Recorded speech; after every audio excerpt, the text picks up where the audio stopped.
अब हम लोग का यही तो है कि अब लोग नया लोग आए ताकि हाँ बहुत इनका देख लिया गया। अब हम लोग अब प्रधानमंत्री मोदी को नहीं देखना चाहते। अरे अब नहीं सर, अब इतना देख लिए, अब चाह रहे हैं कि कम से कम दूसरा आए, कम से कम उनका भी देखा जाए। ये बहुत लोग कह रहे हैं राम मंदिर बन गया, मंदिर से कुछ नहीं होना है। हमें इन दो हाथों को काम चाहिए। नौजवान साथी को, जो ये टीनेजर है, जो माँ बाप इतनी गाढ़ी कमाई बच्चों के ऊपर खर्च कर रहा है, जहाँ इस देश में इतनी आबादी है, स्वास्थ्य और शिक्षा सबसे ज़रूरी है और सरकार का इस पर कोई ध्यान नहीं है, न शिक्षा पे न स्वास्थ्य पे। इतना महंगा हो गया कि आम आदमी के पहुंच से बिल्कुल बाहर हो गया है। इसलिए इस बार का जो चुनाव होगा बनारस के अंदर, अतहर जमाल लारी अगर मिशन, ये जो मिशनरी है, सरकारी मिशनरी ईमानदारी से काम करेगा तो इस बार अतहर जमाल लारी साहब बनारस के सांसद हो गए बहुजन। पुराने बसपाई हैं, इनका अपना कैडर वोट है, बसपा का कैडर वोट है, अच्छी कैडर वोट है। नौजवानों को रोज़गार चाहिए, रोज़गार ये सरकार दे नहीं पा रही है। शिक्षा इतना महंगा हो गया है कि गरीब तो पढ़ाई नहीं पा रहा है, तो सरकार बदलनी चाहिए। सरकार बदलनी चाहिए। सरकार तो करे, चौतरफा विकास किए हैं। क्या विकास हुआ है? केवल मंदिर बना है, मंदिर से रोज़गार नहीं मिलता है। मंदिर से क्या होता है? मंदिर में अंदर पुजारी रहता है, बाहर भिखारी रहता है। हमारी टीम अब आ चुकी है क्षेत्र में ये जानने के लिए कि वोटरों का क्या है मिजाज, क्योंकि जिस तरीके से बहन मायावती ने अपना कैंडिडेट बनारस में उतार दिए, वो भी प्रधानमंत्री नरेंद्र मोदी के सामने। क्या मानते हैं, बसपा कहाँ पे खड़ी है? बसपा जो है एकदम मजबूती से खड़ी है और मजबूती से चुनाव लड़ेगी इस बार बनारस में। हाँ, लारी जी चुनाव लड़ रहे हैं बसपा से, क्या कहेंगे? लारी जी पुराने बसपाई हैं, वो पहचान के मोहताज नहीं हैं। वो चुनाव में अपना गर्माहट बना रहे हैं, लोगों से मिल रहे हैं, जुल रहे हैं और मिशन मूवमेंट को बता रहे हैं। और हो सकता है इस बार चुनाव देखने लायक रहेगी। जिस तरीके से माहौल इस समय भाजपा को सरकार है यहाँ पर, जिस तरीके से आंधी तूफान चला है, देखिए बगल में पोस्टर लगा है, हवा उसको जो है रोक नहीं पाई। इसी तरीके से इस बार सरकार, ऐसा हवा बहुजन समाज पार्टी का चलेगा, वो सरकार गिर जाए। क्या कहेंगे भाई, चुनाव की सरगर्मी बढ़ती जा रही है? चुनाव की सरगर्मी तो बढ़ती जा रही है, लेकिन फिर भी चुनाव में एक अलग ही माहौल बन रहा है, क्योंकि भाजपा के समर्थक जितने हैं वो तो है ही, लेकिन बसपा के समर्थक भी बहुत ज़्यादा बढ़ गए हैं, क्योंकि सरकार अब एक नया विचार चाह रही है, नए लोग चाह रही है, एक नया रोजगार चाह रही है। हर युवा परेशान है, हर समाज के लोग चाह रहे हैं कि नई सरकार बने और नया उद्देश्य बने और नया बने कुछ।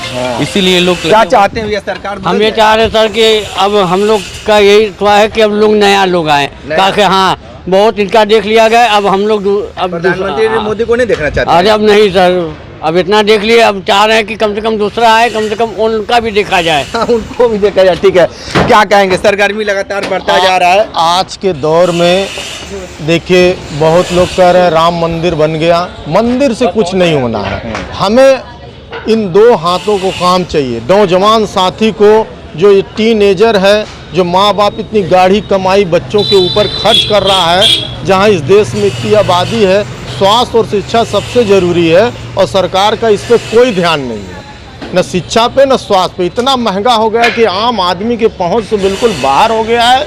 इसलिए इस बार का जो चुनाव होगा बनारस के अंदर, अतहर जमाल लारी अगर मिशन, ये जो मिशनरी है, सरकारी मिशनरी ईमानदारी से काम करेगा तो इस बार अतहर जमाल लारी साहब बनारस के सांसद हो गए बहुजन समाज पार्टी से। लेकिन जिस तरीके से ये कहा जा रहा है कि बनारस में जो हाई प्रोफाइल सीट है, नरेंद्र मोदी के सामने कोई टिक नहीं पाएगा, आप कैसे मान सकते हैं कि वो टिक पाएंगे, क्योंकि वो अल्पसंख्यक समाज से आते हैं? अल्पसंख्यक समाज का यहाँ पे बनारस में बहुत अच्छा खासा वोट है, दलितों का वोट है और साथ साथ बहन जी का जो कार्यकाल रहा है 4 बार का, उन्होंने 4 बार इस इतने बड़े प्रदेश के मुख्यमंत्री के रूप में कार्यभार संभाला और जो शासन प्रशासन दिया उसको देखते हुए सर्वजन समाज का भी वोट उनको पड़ रहा है।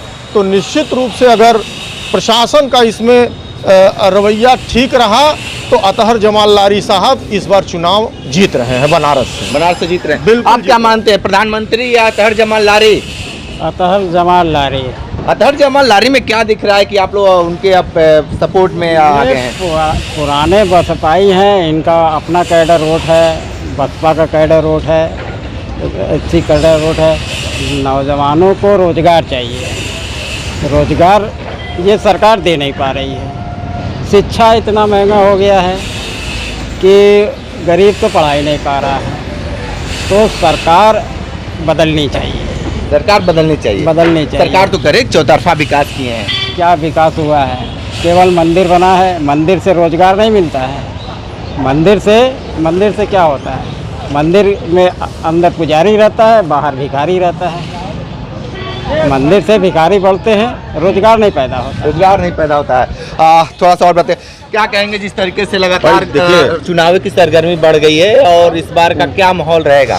सरकार वही होनी चाहिए जो चिकित्सा, शिक्षा, न्याय पर आधारित हो। और बहन जी के शासनकाल में यह चीज़ देखने को मिला, उन्होंने रोजगार भी दिया और शिक्षा पर भी ध्यान दिया, चिकित्सा पर भी ध्यान दिया। तो ये जो कोई भी सरकार आवे जो इन तीन चीज़ों पर अगर आधारित होगा तो देश का, समाज का, सबका विकास हो जाएगा।